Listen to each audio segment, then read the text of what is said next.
Hello guys! For today's video, tulungan nyo akong magbalot ng regalo for my family members. So every New Year, nag-tradition namin yung magkasama-sama kaming family. Syempre, yung iba kong mga kapatid, ay two of my sisters ay nag-asawa na. So every New Year kami talaga nagkasama-sama to celebrate and to welcome the New Year.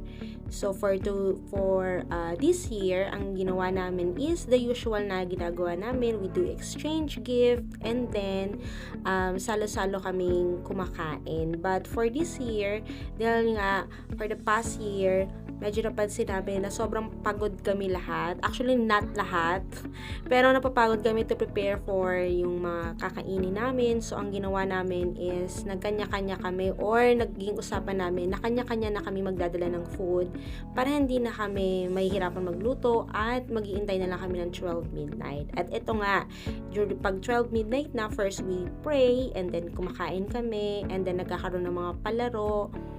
And then we do the exchange gift. For this year, napag-usapan namin that we're going to have a raffle also. So, lahat kami ay magbibigay ng something na pwede namin iparaffle during the celebration or yung pag-welcome nga ng New Year. So, ito this year, buti nga, dumating yung aking mga parcel. Grabe, akala ko talaga hindi na darating yung mga parcel ko from Lazada. I don't know kung ako lang ba or dahil peak yung season ngayon kaya medyo mahirap umorder. Although bagsak presyo sa mga online store, medyo kabado ka lang kung darating ba o hindi yung parcel mo on time. Luckily yung sa akin, dumating yung aking parcel at ito na nga, binabalot ko na siya. Some of these ay nabili ko sa Lazada, yung iba naman ay nabili ko naman sa physical store. Medyo nakakalungkot lang din kasi yung mga iniintay kong parcel ay hindi na nakarating.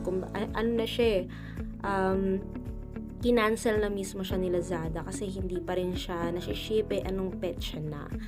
Pero ayun nga, luckily yung iba dumating na siya kaya meron tayong nababalot for today.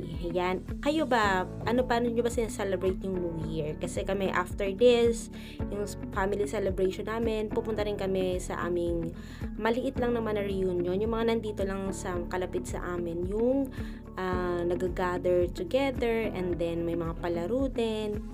At nagbibigay din kami ng mga gifts, no? Usually yung tito ko na very generous ang nagbibigay sa amin ng mga regalo and nagpapalaro sa mga kids.